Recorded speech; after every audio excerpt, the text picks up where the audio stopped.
Welcome to Player Profiler Primetime News on Player Profiler Now, your go-to show for all your latest updates, insider info, and in-depth analysis to keep you ahead of the curve in fantasy football. I'm your host, Mike Lindberg, and joining me as always is my expert co-host, Coach Retzlaff. What is going on, buddy? In today's episode, we're diving into the most anticipated franchise tags decisions, breaking down the top players who might be tagged and discussing the implications and their fantasy squads.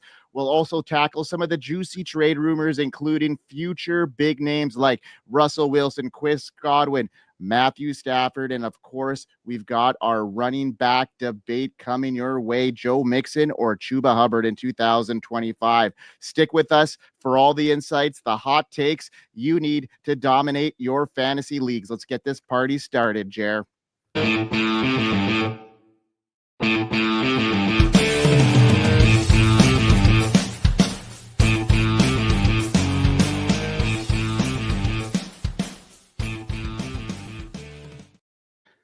What is going on, Jared? So we've had a busy week here, a lot going on, but one of the bigger stories this week is Travis Hunter is going to be at the Combine, and he's declaring as a cornerback. Smoke or fire, what do you got for our fantasy gamers that are looking at their rookie drafts, in the upcoming, rookie season here? What are we doing with Travis Hunter now?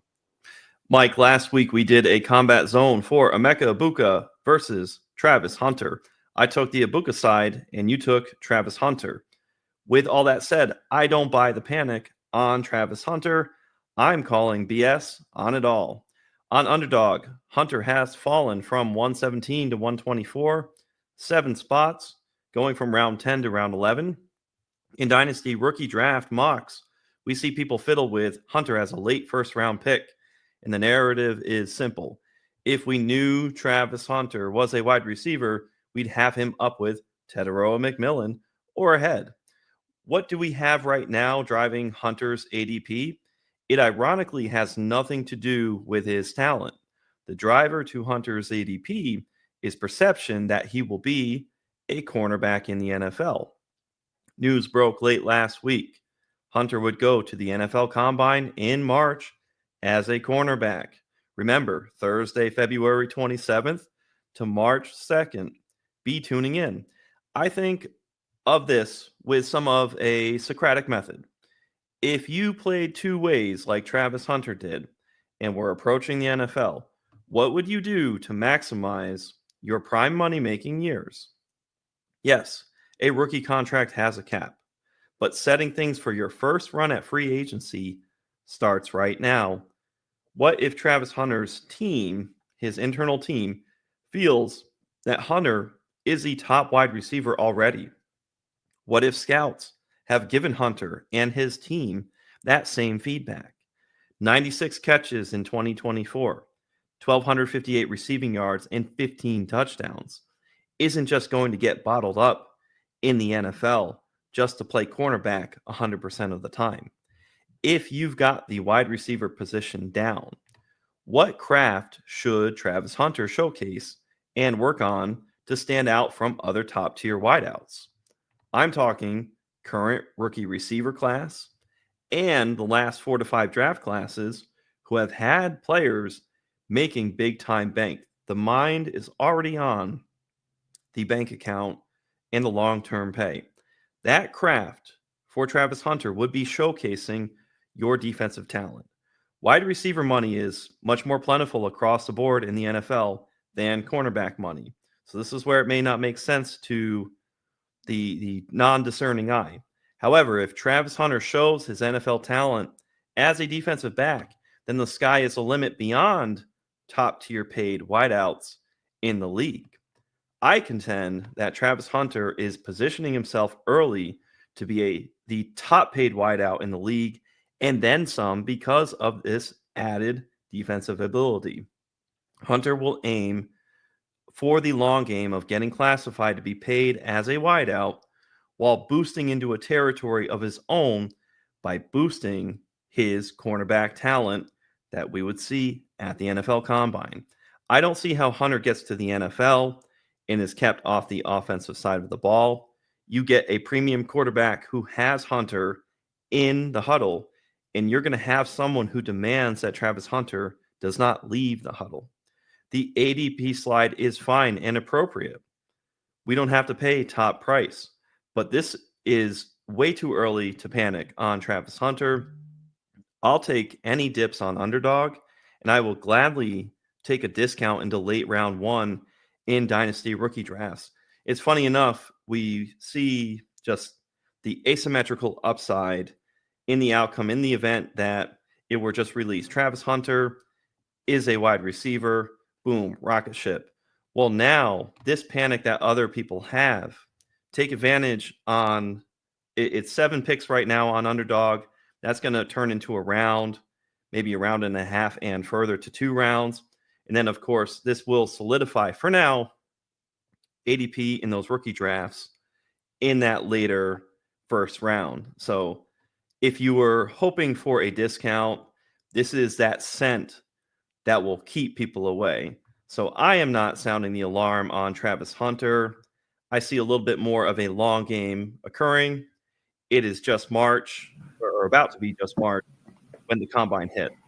Mike, speaking of some players and maximizing their money, what do you got on Tee Higgins potentially being tagged with the franchise tag? What's going on there?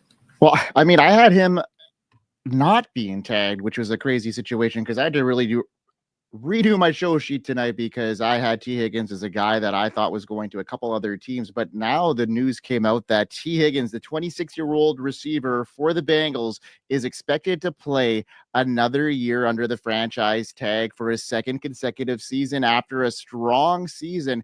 73 catches, 911 yards, 10 touchdowns. He missed some games due to injury. He will likely receive the non-exclusive franchise tag. This version of the tag allows other teams to negotiate a long-term deal with him, but Cincinnati could match that offer or receive 2 first-round picks in compensation if they don't. So I'm looking at this situation, and Tee Higgins has expressed publicly that he wants a long-term deal. So that could be something that another team swoops in, gives him that offer, and then the Bengals see what their asking price is and see if they can fit it in within their budget there. But the Bengals have expressed a strong interest in keeping Higgins long-term, despite the challenges presented by the contract demands because of, Jamar Chase being there, also needing that big time contract. The team has until March 4th to finalize a deal with Higgins, after which they may apply that franchise tag. If the tag is applied, Higgins would earn $26.18 million in 2025, a significant raise from his $21.8 million he earned last season. Though his figure sets a baseline for a long-term contract negotiation, are expected to push the value of the deal even higher. So his situation gained extra attention due to his recent change of agents. Now, he works with a new one, and he also works with the same one that Chase does. So we'll have to see how that pans out. With the Bengals eager to secure Higgins' future, they face a tough financial decisions as they also need to sign Chase to a big contract right away. And Joe Burrow and Chase continue to be a voice of support for Higgins, and other teams may try to capitalize on that potential availability. We know that there's a couple teams here that have a lot of cap space looking for a number 1 wide receiver, and that could pose, some complications in here, and they may give up those first 2 rounds. When you think about a guy like, a team like New England needing a number 1 wide receiver, the Las Vegas Raiders, another team that I heard rumblings about, whether the Chargers being interested in his services. So, all these teams would be very, very good connections with the quarterback. So, super interesting to see how that goes down with Tee Higgins. Jared, what do you got on T? Well, Tee Higgins on our player profiler page, 5th in touchdowns, 5th in fantasy points per game at 18.5, 4th in expected fantasy points per game, 20.5. Really, the rub on what happened with Tee Higgins is availability, the amount of games played for him, 11 games this year. He's on the field. He's good. Tee Higgins is off the field, not in your lineup scoring points. Go over to Trinity Score, DD Fantasy Football. Tee Higgins has a 7.49 Trinity score. Anything above a 6 is excellent and good, on the right track. A 7.49 is even higher, better. And 35% air yard share, 26% target share. The PPR points per game, 19.35 per game basis. To Jamar Chase, 23.59. So the differential, it sounds sacrilege to say that the differential really isn't that much, but it really is that close. Granted, Jamar Chase was the wide receiver 1 on the season. Funny enough, right now we got a post up on X right now for Player Profiler Now. Tee Higgins, wide receiver 13 on Underdog, is going at the 2-3 turn. So I think he's well worth the money. Whichever team goes out and pays him. I even heard some buzz about the Jacksonville Jaguars. I don't know if that would cause a panic for the BTJ shares. But again, good brings to good. Iron sharpens iron. Wherever Tee Higgins ends up, he's going to ball out. I really like, though, the scenario and the idea. While it's not fair to the player, I like selfishly the idea of Tee Higgins being in Cincinnati and running it back, and the possibility and the idea of, hey, Tee Higgins gets you more than 11 games. But right now you're paying 2-3 turn on Underdog for just 11 games last year. But how can you not forget his Week 17 performance against the Denver Broncos? Just epic. So big stock up for him, and rightly so. Tee Higgins will get that contract. Now, speaking of Dynasty buys, we got a great product here at Player Profiler. I'm not going to talk about it. Podfather's got something for you. If you play in Dynasty, you need Dynasty Deluxe, our premium package for Dynasty Leaguers. We rank over 300 players, updated every week, all year long. And there's a win now mode and a rebuild mode with Superflex and tight end premium controls. And a Dynasty League sync, where you can say, sync down all of my sleeper teams, all my FFPC teams, and then you can browse around your leagues for who has needs, and then you can use our trade finder to see what kinds of trades are happening in leagues that are similar to the one I want to do. Then you can analyze trades using our trade analyzer, which balances the lifetime value, which includes pick values out to like 2028. All of that plus the rookie guide, $25 value, is included.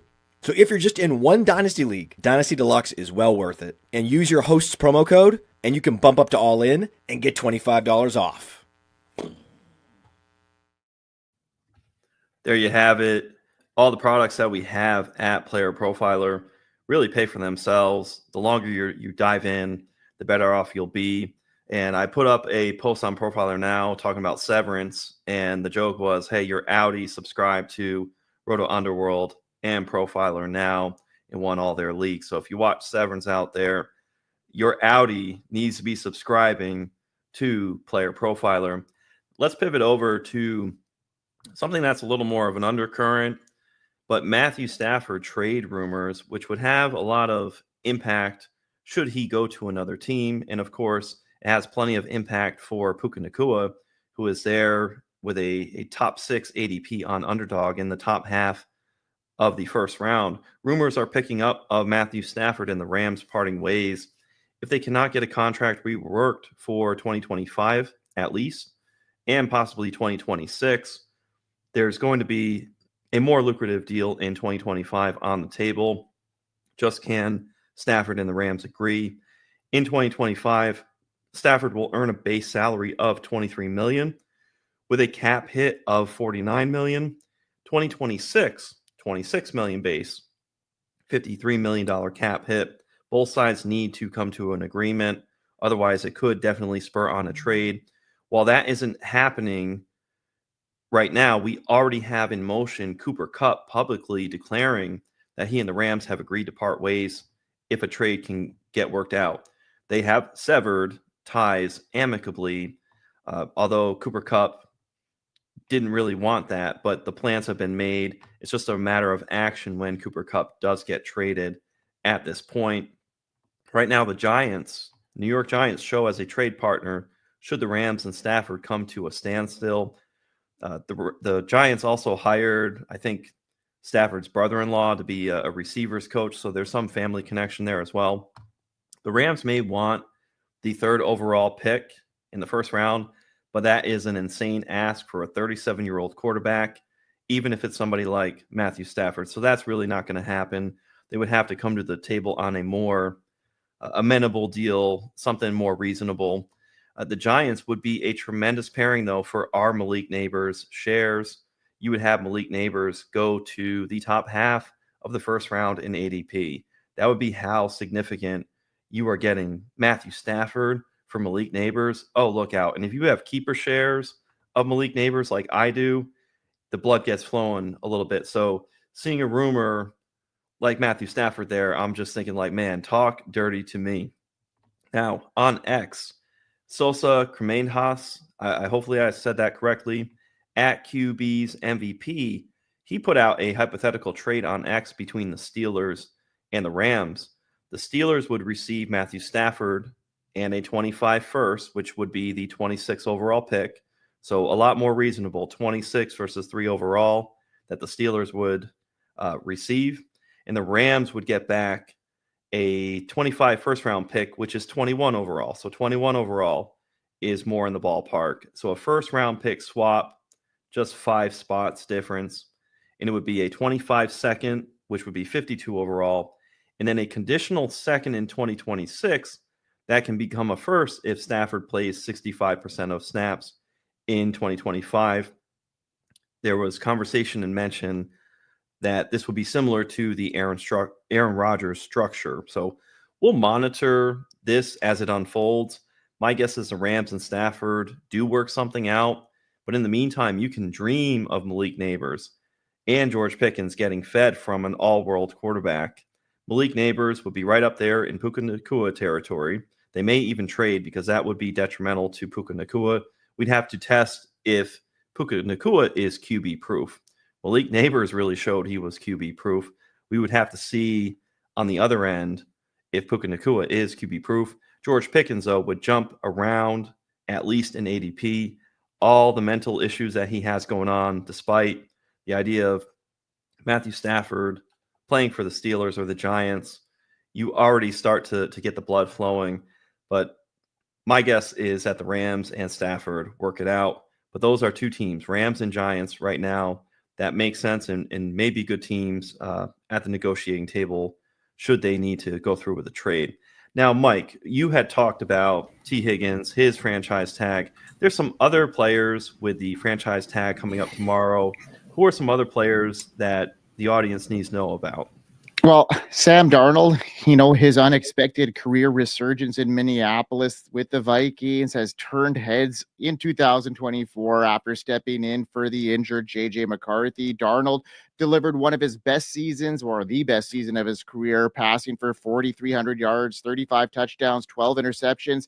Despite some struggles towards the end of the season, Darnold's solid play kept the Vikings in the playoff hunt and positioned them as Super Bowl contenders for most of the season. This has placed Minnesota in a tough spot as they weigh their decision to either franchise tag Darnold or let him explore free agency.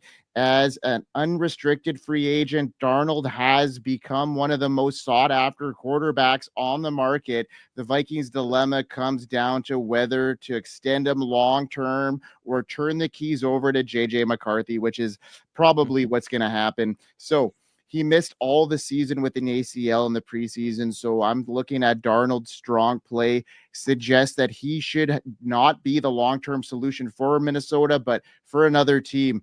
The financial burden of tagging him could lead Minnesota to explore other options, which is the real big thing here. So it's doubtful to me that they franchise tag Darnold, but I didn't think the Bengals would be in a position to tag Tee Higgins either. So, we'll see what happens there.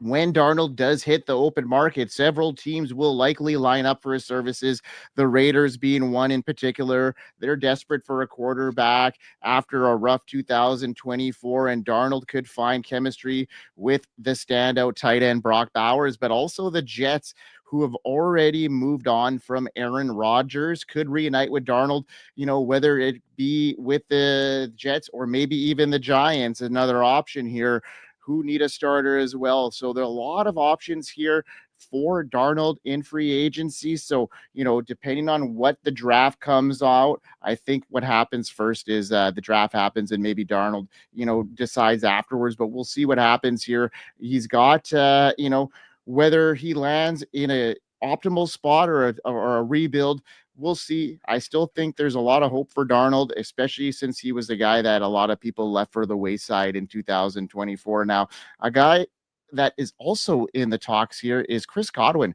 And, he was a player that was having a really great season, a career best start actually in 2024, but his year was cut short due to that season-ending ankle injury in week 7. Prior to that, he was on track for one of the best seasons of his career, making him one of the top assets when healthy.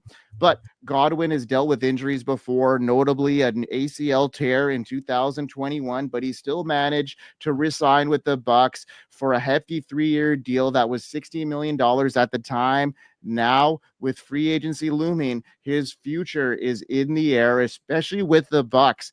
Their space is limited and a roster that needs resources allocated elsewhere, in my opinion. The Bucks are reportedly eager to re-sign Godwin, and their cap situation might price them out, especially if the potential value is skyrocketing in the open market, especially with this draft class not being as prolific as years past. The teams like the Commanders, the Chargers, the Patriots, especially if Tee Higgins does sign that franchise tag, all these teams are in desperate need of that number 2, number 1 wideout. So Chris Godwin could slide in there. These are all prime landing spots for him. Godwin could offer a lot of goodness in all those teams. So for fantasy gamers, Godwin is a name to watch closely this offseason. If he can return to full health and land in a new team featuring a proven quarterback and explosive offense, Godwin could easily reclaim his wide receiver 1 status. But we know injuries will definitely be a concern, and we'll see what happens with 2025 there, Jer. I would love Chris Godwin to go back with Dave Canales and join the Carolina Panthers. The Carolina Panthers are desperate for weapons. If they could get any kind of discount while still paying high versus what other teams may not be as desperate to pay, maybe the Buccaneers aren't as desperate to pay, but the Carolina Panthers could certainly, especially in a run game centered offense with Chuba Hubbard, who we will talk about a little bit later. I love the idea of any landing spot for Chris Godwin. Of course, it was a printing press in Tampa Bay. Only 7 games played. That's the damage. 19.69 PPR points per game, 36% air yard share, 28% target share. It was a printing press for Chris Godwin. You really hope he can land in a bullish spot to what you were saying. For Sam Darnold, I kind of think I've gone back and forth on this. In Dynasty, we talked about it on the Dynasty Pulse about how to leverage time frames and timelines of leveraging Sam Darnold's value, when to buy, how to sell. If you had Sam Darnold, I think you've had opportunities to sell and get out after acquiring for near free. I kind of think the team that is going to acquire Sam Darnold is setting their franchise backwards. I'm very bearish, and I think we wasted a lot of time this year just to get to those last 2 weeks where Sam Darnold turned back into a pumpkin. So I think a team that, if they pay him $100 million, this is Sam Darnold or more, I think they're making a big mistake. So we will see what happens there. Plenty of teams need quarterback. And sure enough, Daniel Jones gets paid. Different players, quarterbacks have gotten paid, who Tua Tagovailoa, who really maybe shouldn't have kept escalating the market. But one thing's for sure, in the NFL, quarterbacks, even backup quarterbacks, look at their pay. So I'm with you that Sam Darnold is absolutely going to get paid. Now, Mike is a little bullish on Sam Darnold. I'm a little bearish on Sam Darnold. That leads me to think that Mike and I really need to chop it up in bullish and bearish. 0-1. M.O. Come on. So we've got bullish and bearish. You got the dopamine hit of being bullish, and of course bearish. You see the red X in your portfolio. You don't necessarily like that. Fortunately, this is not Vanguard. This is Dynasty and fantasy football in general, best ball redraft. For bearish, I am going against the grain on Kyren Williams, somebody who has been green in your portfolio the last 2 seasons. Kyren Williams, with an RB7 finish in 2024, is going on underdog as the RB14 at pick 34 in round 3. So the price is steep and the production has been excellent. Kyren was 35th in explosive rating at 89.3. So there's one metric already has me bearish on Kyren Williams. Kyren ran well again on red zone opportunity share and touchdown equity in 2024. 16 touchdowns, ranked 4th. He was first in red zone touches. Kyren was 3rd in carries, but 31st in targets and 39th in receiving yards. 32nd in breakaway runs, so long speed just is not there. PFF has Kyren Williams' run grade 74.3, which was 25th out of 43 running backs. The kids call that mid. And a receiving score of 55.2, which was 48th out of 63. So we're talking about PPR, half-point PPR. Kyren Williams serves as a good half-point PPR back. The reason I am bearish is Kyren is an inefficient runner, had 5 fumbles last season. It felt like he was fumbling every week, testing Sean Payton's patience. Blake Corum's growth into year 2 could also factor in. That's actually lower on my factors, but it's another factor nonetheless. Player improvement. Blake Corum is a good running back. I don't know how loyal Sean McVay will be to Kyren Williams in 2025. Add in possibly losing Matthew Stafford, which we just spoke to, and the whole dynamic of the offense can change. So it might be a getaway, runaway, right away situation, self-defense, to, if you anticipate and think Matthew Stafford is on the way out, might be a good time to sell high on Kyren Williams.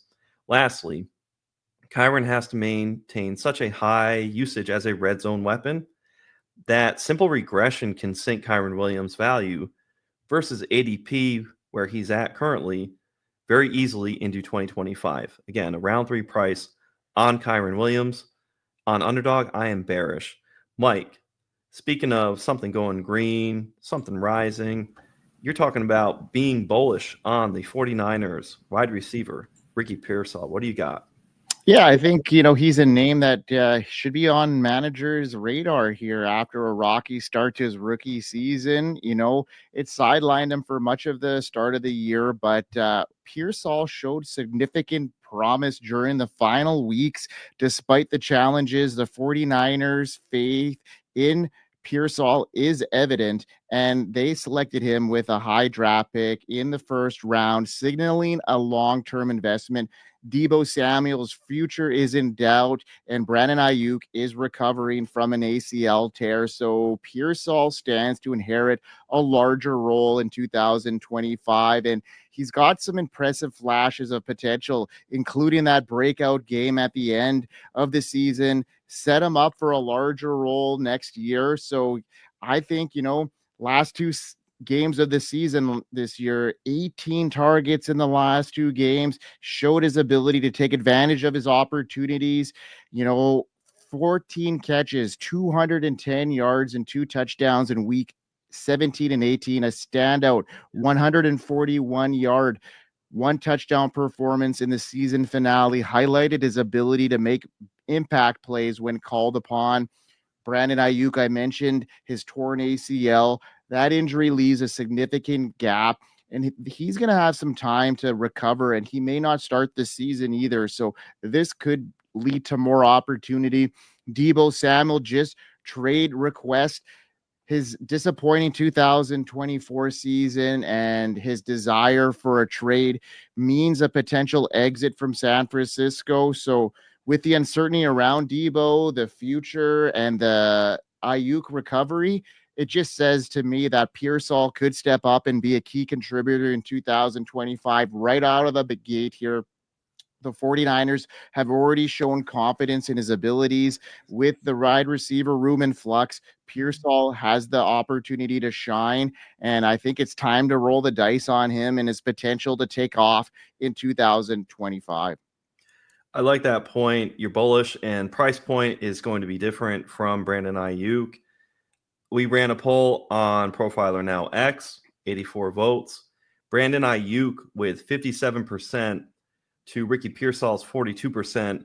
And the question was, aside from George Kittle, for the pure pass catchers, who do you prefer? Market sentiment is there on Brandon Ayuk. So the beauty is, if you're in Ricky Pearsall, in on him, you have that opportunity to acquire Pearsall cheaper than, say, a Brandon Ayuk. You can follow and manipulate and take advantage of the market. So if we have a market that is pro Brandon Ayuk and we already like Ricky Pearsall, there's an advantage opportunity. We're already anticipating Deebo Samuel being out. It's funny, Cooper Kupp being on the way out, Deebo Samuel being on the way out. It should be very interesting. It may push up to a deadline of the NFL draft when we actually get all these trades. But it sure is exciting. And last year, it's funny enough, as the world turns, we were all, are we going to get a Brandon Ayuk trade at the NFL draft in 2024? Well, now here we're sitting with Deebo Samuel, and it's Brandon Ayuk, who is staying put, recovering from his injury with a fat contract, juxtaposed with Ricky Pearsall. So you love to see it. Absolutely. Love it, Mike. Now it is time for Coach's Corner.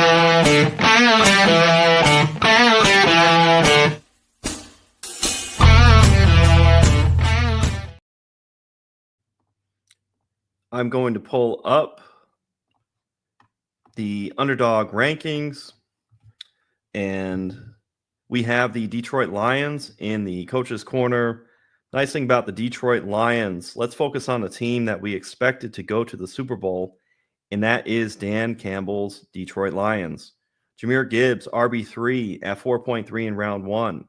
Saquon Barkley, Bijan Robinson are just ahead of Gibbs, and Gibbs is just ahead of Justin Jefferson and Puka Nacua. Gibbs was second in explosive rating at 129.2, first in touchdowns at 20, fifth in rushing yards at 1,412, third in running back receiving yards at 517. Gibbs is a slam dunk pick and is the cheapest in the mix of Barkley, Bijan, and of course Gibbs. So gobble him up like Pac-Man. Amon-Ra St. Brown, wide receiver 6 at 9.4 in round one. Sandwich right between Nico Collins and BTJ.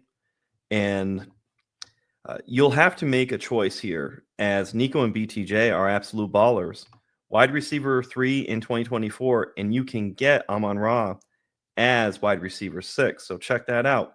The finish and the price point are not always the same from the following year into the next. Amon-Ra St. Brown, second in receptions, 115. Second in red zone targets with 32.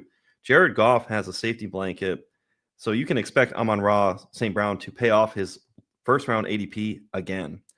Now this is where it gets tricky. Jameson Williams, 43 overall, wide receiver 22 in round 4. Devonta Smith and Xavier Worthy are just ahead of JMO, with Zay Flowers and Rashee Rice just behind him. Jalen Hurts and Jaden Daniels are also there as QB 3 and 4 off the board if you want to go in the quarterback direction. This is where it does get dicey. JMO, 11th in explosive rating at 117.4. 4 games as a top 12 wide receiver. The problem is those top 12 games, week 1, 11, 16, and 17. Do we want to chase that inconsistency this early in our drafts? You may be happy to take that in your double-digit rounds where it pays off, but how much WAR value are you losing by having JMO up so high in the draft? Let's go to Sam Laporta, tight end 4, pick 61, right around that 5'6" turn. No tight ends in this range. It's Omarion Hampton as RB19, just ahead of Laporta, and Jerry Jeudy is there as wide receiver 34. Has Jerry Jeudy reclaimed his career? Omarion Hampton, RB2 for many in this class. Structurally, you're only clicking Sam Laporta here if you're rebuilding towards some Lion stacks.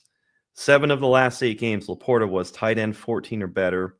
A 110.1 was third in explosive rating. The Lions, our explosive rating metric, might be the best team in all of the NFL. The good relief versus last year for ADP was Laporta was going in round 3 versus now near 3 rounds later. David Montgomery, RB20, pick 63 in round 6. We spoke to Chris Godwin earlier, and Caleb Johnson, RB21, are right behind David Montgomery. So Montgomery is only a few picks behind Laporta, and then Montgomery has Godwin and Caleb just behind him. Another year of zero RB goodness is my takeaway for David Montgomery. You can build the beginnings of your squad while adding David Montgomery. I expect Montgomery's ADP to drop off after the NFL draft. Once we have our rookie running backs getting a landing spot, at that point, I will want to buy a David Montgomery dip. So right now, I don't think you're getting the best price on David Montgomery.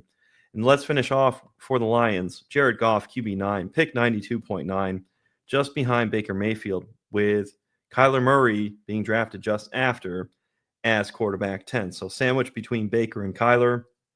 Goff is in this good spot where you won't need to have overexposure to him, but he is very easy to click as your likelihood. You're in round one. You have two players, Gibbs and Amon-Ra St. Brown, that you come away with. Don't be surprised if you click on more Jared Goff subconsciously even than you expect if you're doing a portfolio amount in a larger amount of best ball teams. You know, you're doing a 50, you're doing 100, a couple hundred. Jared Goff, you may find, is actually easy to stack from that lens. And of course, every skill position player has been before Jared Goff. So there's a lot of ways as you're climbing the ladder of the draft to end up saying, oh, okay, I've got a couple Lions. Poof, there's Jared Goff. Jared Goff, QB6 in 2024, 19.8 fantasy points per game for Jared Goff, ranked 7th. The only other Lions out there, Brock Wright, Tim Patrick, Craig Reynolds, all there in round 20. Nothing insanely irrelevant of note for them. All the good players I just covered. It was just interesting to me, all the core players that are there in the top 100 picks for the Detroit Lions. I tried to find one irrelevant team who really should be up to the point of Super Bowl contender. And the Lions were one of those teams. We've kind of gotten off some of the glow of the Philadelphia Eagles, and we're starting to talk about the other teams in the National Football League. And then, of course, what is another team that has so many players stacked in the top 100 picks of the NFL draft? Right now, the Bears, Caleb Williams is just in the 100s. It's DJ Moore and Rome Odunze. So it's a total 180 between the Bears and the Lions. Funny enough, Ben Johnson goes to the Bears. So we'll be tracking where ADP is next year. Mike, you're a chef, and we need you for the chef's table.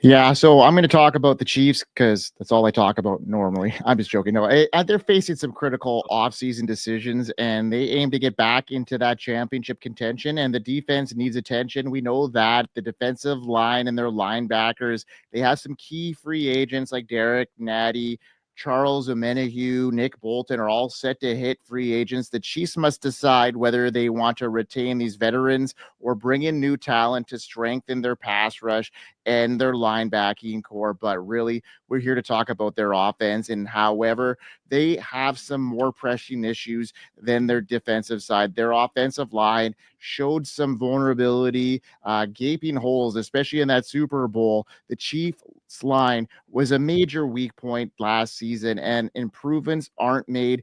It could again hindered that high power potential attack. Patrick Mahomes needs better protection to fully execute his game plan and elevate his receivers. So addressing the O-line should be a top priority. And I have him slated to take an offensive lineman, whether it's Josh Simmons or Josh Conley. I just think that is the move for them to make after watching the Super Bowl. Mahomes will have more time to connect with his talented pass catchers if they do decide to go that route, especially the emerging stars like Xavier Worthy. And we can't forget Rashee Rice, who took most of the season off with injury, and we'll talk a little bit more about that. But Worthy is one of the more bright spots in the Chiefs' future after a slow start to his rookie season, which is to be expected with a Chiefs offense. He showed a lot of promise, especially with his monster 157-yard, 2-touchdown performance in the Super Bowl. 638 yards, 6 touchdowns in the regular season. He is poised for a breakout season in 2025 and possibly becoming one of the top weapons, if not the top weapon in the passing game. But we can't discount Rashee Rice, who suffered that season-ending LCL injury. He's expected to return strong in 2025. Rice, if he can stay healthy, and him and Worthy could provide a dynamic duo that adds a much needed depth and versatility, especially alongside Travis Kelce, who is aging. And there's been rumors about him retiring. So we're going to have to keep a close eye on that. But they have some horses in the stable to replace Kelce, and they may even decide to go with the tight end in the first round as well. So another lining area that we have to pay attention to is the running back situation. It remains another question mark for the Chiefs. Isaiah Pacheco should remain the primary back, but his injury history and inconsistent performances raise concerns, and his ability to handle a full workload is going to be a question mark moving forward. Several promising running backs entering the 2025 draft. And we know these guys tend to be picking in the second and third round. So the Chiefs have got 3 picks in those rounds. So I'm looking for them to bring in some fresh new talent to their backfield to accompaniment, Isaiah Pacheco. A more balanced offensive attack with a stronger ground game could relieve some of the pressure on Mahomes, especially if the offensive line gets that upgrade I want so bad. With the right moves on both offense and defense, they could become contenders once again, but they're slowing down here, and we'll see what happens with the Chiefs. Now, let's get into one of our fun segments, our exciting segment here. And last week we talked about Travis Hunter and Emeka Egbuka. This week we got a couple of running backs we're going to debate headed into 2025, and we kind of just pulled a name out of the hat here and we go with it. We peg one close to that guy, and you had Chuba Hubbard. So I looked at this sheet and I was like, who's close to Chuba Hubbard in the rankings headed into 2025? So I'm going to hit up Joe Mixon, and you're going to hit up Chuba Hubbard. Let's get it going. It's go time. It's go time. It's go time. We going up. We go. So Chuba Hubbard, Mike spoke to Hubbard, RB14 to Joe Mixon's RB17 in 2024. Chuba Hubbard is 3 years younger than Joe Mixon as it relates to dynasty purposes. Again, with them being drafted back-to-back, this is a 2025 play as well on Underdog when you check the market price there. Chuba Hubbard was drafted in round 14 in drafts last year. Hubbard is now going as the RB16 overall to Joe Mixon's RB15 in the later part of round 4. You're having to pay a steeper price. Do you want to pay that price on Joe Mixon and Chuba Hubbard in round 4? I think part of what today's exercise is, which one do you want to pick? I, of course, want to pick Chuba Hubbard. Chuba will be a young 26 in 2025, has a 4-year, $33 million extension he signed in season. The Panthers are as serious as a heart attack about Chuba Hubbard. Even when Jonathan Brooks got drafted, Lou Kuechly, very tied in deep with the organization, could not stop praising Chuba Hubbard. There's a local Panthers TV show that plays here in North Carolina. Kuechly could just not stop echoing Hubbard's praise. And that really spoke volumes at the time because we like the skill set, but there's little breadcrumbs that teams send out to you that if you're paying attention and you see, you really pick up on. And of course, Chuba Hubbard was such a good advance rate player last year in best ball. Great value there. But of course, the value was gone, so we have to pay up. Chuba Hubbard is what we want Ollie Gordon to be. Speaking of rookies, if you're gung-ho about Ollie Gordon, you should be in on name brand Ollie Gordon, and that is Chuba Hubbard. Hubbard had a dip at Oklahoma State in his final year too, and has now hit in the NFL.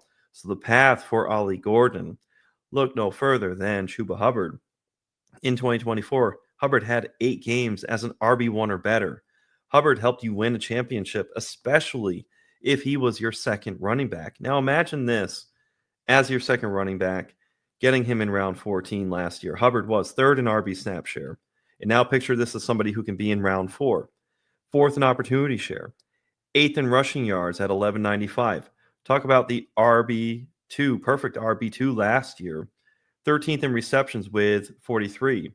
12th in total touchdowns with 11. 7th in expected fantasy points per game.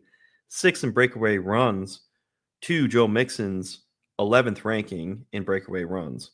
So all those stats are dropped. That's somebody who I would want to pick. Those are all top 12 stats that I just laid out for Chuba Hubbard. And here he is going as RB16 in drafts. While there are stats that cumulatively Joe Mixon has the edge in, take a look at the final month of the season. Joe Mixon finishes 4 games. Last 4 games for Joe Mixon range from RB27 to RB52. There was a steep fall off at the end, particularly in the fantasy playoffs. Chuba Hubbard ended the season 5 of his last 7 games being RB1 or better performances. Remember, Hubbard got shut down into week 17. The severity of the injury, who knows? It sounded like if the Panthers were in contention, Hubbard could have continued to play. Of course, he scrambled championship week, but Chuba Hubbard absolutely got you there. There was momentum to be had into 2025. What the Lions have built with David Montgomery, I think you have a southern version in Chuba Hubbard. The beauty is it looks like Jonathan Brooks, and this isn't a good thing that Jonathan Brooks is hurt, but a good pivot towards Chuba Hubbard's value. I don't think we'll see Jonathan Brooks in 2025. And then what running back comes in and necessarily usurps Chuba Hubbard? Day 3 running back I could see getting selected, but it is absolutely, especially when you combine that contract that I spoke to earlier, Chuba Hubbard is just the perfect running back to have in this spot. So if I got to go Chuba Hubbard or Joe Mixon, I'm going Chuba Hubbard. Mike, what do you got on Joe Mixon? Yeah, it's going to be hard for me to battle that one, especially because Chuba is a fellow Canadian boy here. But yeah, it's hard to look ahead in 2025. But I'm a little bit higher on Mixon than most, and for a number of reasons. First and foremost, he's proven to be a reliable workhorse in that high-powered offense. You know, he ran for over 1,000 yards, 12 touchdowns across this season. He did that despite an ankle injury that limited him in the postseason.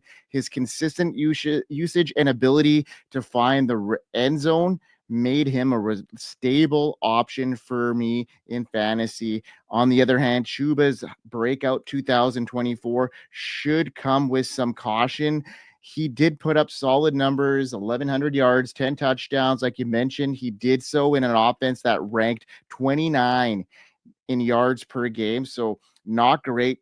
Despite his solid production, his situation in Carolina is going to be a little bit less stable. The Panthers are still in a process of rebuilding that offense, and Hubbard could face a heavy defensive attention as one of the focal points in that still growing offense. But his impressive 4.8 yards per carry last season is definitely notable, but without further development around him, the Panthers offense could continue to struggle. So that's why I have a little bit of caution there, is because of his offensive situation. And people are always higher on these teams that didn't perform well the year before. And I know that Bryce Young started coming into his own at the end of this season. So that is still yet to be determined. So I'm going to be a little bit more cautious in that room there. And if I can get Mixon at a better price with the upside there, I'm going to consider it. Another factor to consider with Mixon is his proven role as a dual threat back. He's not just a strong runner. He's also involved heavily in the passing game. And we know that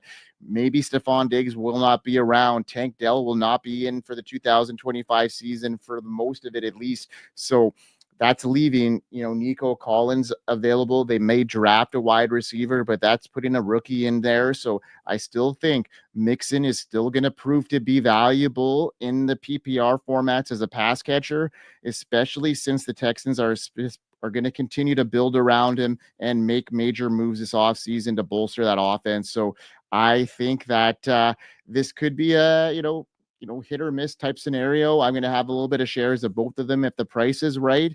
And still on Mixon right now based off of his upside and, his workhorse role, but it's cutting it tight there.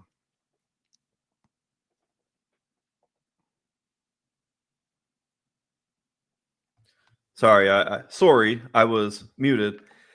We have that in a vacuum. If you take 10 and you want to seal it, I think I go 6-4 Chuba to Joe Mixon. You go 6-4 Mixon to Chuba Hubbard. We both see good angles and sides to Chuba Hubbard and Joe Mixon. The neat thing is, Mike, you and I, we talked about it on the Dynasty Pulse, is even if we are correct in our player take, especially across a volume standpoint, we could still end up with the wrong result, because if I load the boat with 9 and 10 shares of Chuba Hubbard in this scenario and never click on Joe Mixon, I may think and be correct that Chuba Hubbard is the better running back and was due and set to have a better season in 2025 in this hypothetical. But if he gets hurt, that wipes me out, and Joe Mixon, by default, by staying healthy and playing games, gets more production for me. I just look no further than a lesson I learned with Rashee Rice. I was right on Rashee Rice. I had a boatload of him, a good amount. I was right on the player take, right on the outcome as it sat for games played.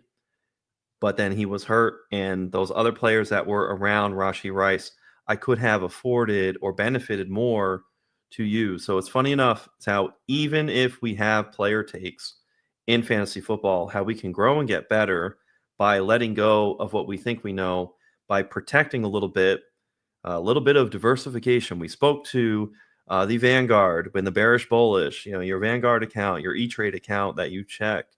Well, just protect some of what you have.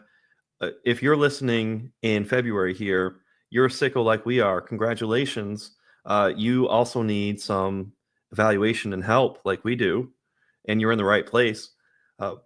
Just take advantage of, you have so many more teams. You don't just have one fantasy football team if you're locked in and tuning to this.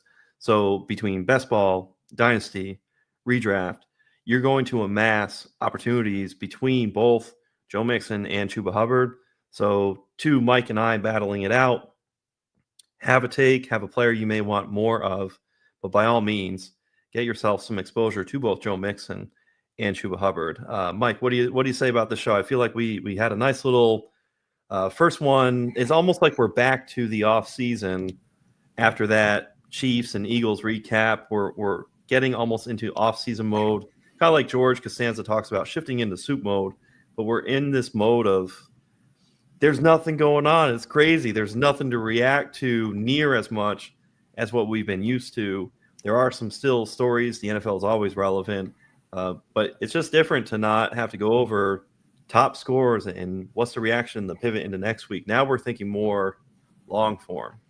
Yeah, absolutely. I think next week we'll have to talk about a little bit of a combine primer, what we're going to be looking for in the combine, and then we'll have the combine to talk about afterwards. So a lot of going on. The draft is not too long away. Some pro days are going to be coming up. So there will be, storylines, free agency, tags coming up here. So, a lot to uncover, and we're here for it. And we'll always be here for it on Player Profiler Now. And check out our primetime news shows all the way throughout the week. You're going to catch them every day for the most part here, and always something going on the Now Network. So be sure to subscribe. We're almost at 1,000 subscribers. So hit that subscribe if you don't already. Catch, our team every night of the week. Always here. And on Fast Draft, you see the code underneath. Use promo code Coach Retzlaff 1. You get a deposit match, $25, 100%. Go in there. For capacity for time, I've been able to set my rankings, put in a turbo mode order, and have my drafts emailed to me after they're completed. I don't even have to be present there. People want to talk about, hey, passive income and dividends in a portfolio, right? I have passive drafts occurring based on my rankings. And of course, I'm going to be looking for those results. There's drafts for IDP. There's rookie drafts. And there's, of course, best ball drafts into 2025. So it's a collective, all-encompassing app. And just another piece to add into the repertoire for all your best ball action. I've been Jeremiah Retzlaff. This has been Mike Lindberg. We will see you next week. Hey, I want to thank you for being part of this broadcast. If you have any thoughts on it, leave a comment. If you enjoyed it, make sure you leave a like. And if you want to see more shows on the Player Profiler channel, subscribe to it. That's how we know you want more.